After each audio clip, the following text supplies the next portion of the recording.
দরিবালকে বরখাস্ত করার পর একের পর এক কোচের সাথে আলোচনা করছে সিবিএফ।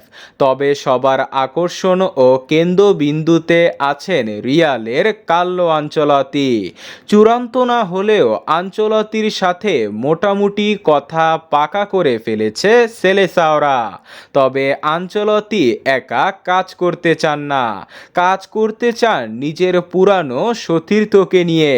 আর সেই সতীর্থ হতে পারেন ব্রাজিলের কিংবদন্তি কাকা।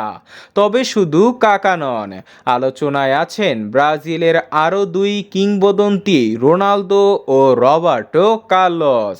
তবে বিশ্বস্ত সূত্রে জানা গিয়েছে রোনালদো ও কার্লোসের থেকে কাকা এগিয়ে রয়েছেন।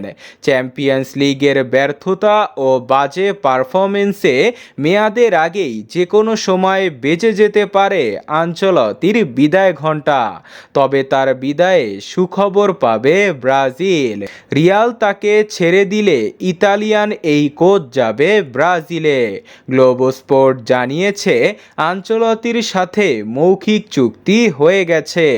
এর আগেও কাকা আনচেলত্তিকে ব্রাজিলে আনার চেষ্টা করছিলেন, কারণ কাকার জীবনে সেরা কোচ ছিলেন আনচেলত্তি।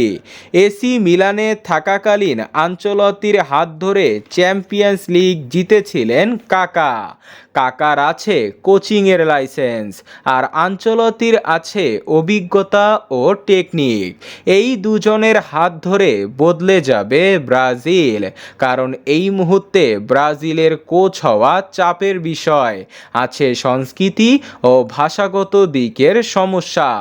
এসব দিকে সাহায্য করতে পারে কাকা।